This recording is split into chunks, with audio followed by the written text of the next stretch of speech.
Hello guys, hopefully you enjoyed your first day with standard costs.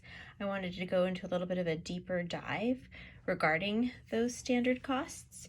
So as we saw in yesterday's video, we went through this example, we calculated a standard cost, we said it was made up of our three product costs, DM, DL, MO, and we kept it very simple, right? Because this is an intro class, so we just said, here's the price per unit, and here's the quantity per unit. But again, I want to go a little bit deeper in this one. So let's go ahead and write down our DM. Leave quite a bit of space. DL and MO.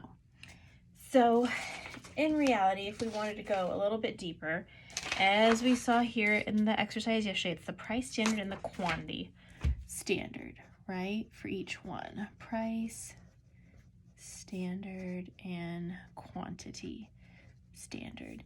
And again, we kept it really simple in the examples. They gave you one amount for price, one amount for quantity, easy peasy. But in reality, I want you to think of more of what really is included in price and quantity. So for example, for materials, what's included in the price standard? Obviously how much we pay, right? So going back to my example of the free library, the purchase price for the wood, right? That's the sticker price at Home Depot. But what else do I have to pay to acquire that wood? I have to pay sales tax, right? That's why in your projects that you guys are doing, you're including purchase price and sales tax. And I mentioned too your acquisition costs in your individual projects. So if we're paying for shipping, right? Then that gets included. But again, your book isn't going into that level of granular detail, but I want you to know it so you can be more educated citizens and accounting students, right? Receiving costs. So in a big company, right, you have a receiving department. They're responsible for receiving the deliveries, for opening it, stocking it, making sure and verifying that everything in the package is everything ordered. That takes time. Those are costs, and those costs, we can't ignore them. They would be included in the price standard. So all that would be included in the price standard, right? Equals total price standard. What about the quantity standard? Again, we've been keeping it really simple. In this intro class, they just gave you one amount. They said we need 5 boards of wood. Done. But, so we call it the required materials to complete the job, or the unit, required materials. But what about waste? So if you were creating a standard, we said we're going to use normal or attainable standards. So that is allowance for waste, right? Maybe we cut a board incorrectly, so we have to scrap it and start over. Also having an allowance for damage. Maybe we look at one of the boards or we leave it out overnight and it gets water damage, can't use it. That happens under normal circumstances. So if we're creating normal standards, as we said most companies do, we would have to reflect all that in the quantity standard. We'll get to variances later. Total quantity standard. And I don't know if you've had a chance to look at the example that I posted for a sample project. I'm going to zoom in here real high tech, so hang on. Whee! Okay, so I posted this as the example that I did a few years ago when we were walking through this for another class. I did the hair bows, and I went that extra step and I did consider, waste, loss. So for example, for the hair bows, I had to buy 100 alligator clips.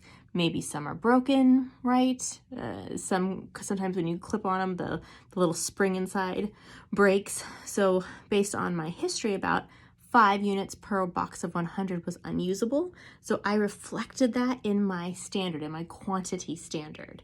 In my price standard, I made sure to include the sales tax. Later on, I also made sure to include my acquisition costs. You'll see that in the sample as well. It's just not on this page. So a good calculation, right? We bring in the cross-functional team. We make sure that we have accurate purchase prices. We know how much on average is lost to waste. So I just want you to have that in the back of your mind, that a good standard addresses all those items. And it's the same for labor. the labor price standard, it includes the wage rate that we pay. It includes any payroll taxes on top of that wage. It includes any fringe benefits. These are all costs related to that wage, right? So that would equal total price standard for labor. What would be included in quantity would be the time to actually make the unit, so that would be called production time. Also our time to set up, our time to clean up, right? Just as I did in my sample that I showed for the individual project. I gave myself setup and cleanup time. And also, since we're using those normal attainable standards, we want to make sure that we put in there some rest periods for our workers. That all gives you the estimated total standard time. It includes beyond the production time, your time to set up, your time for your employees to rest, right? So I just wanted you to have a broader view of what's really included in there. There's a lot of calculations and a lot of research that goes into setting these standards, well beyond what we're seeing right now in the intro class, where it's nice and easy. If you ever go on to take a cost accounting class, you really go into detail into these areas. But again, I just wanted you to be more knowledgeable on all the work and all the items that's included in these standards.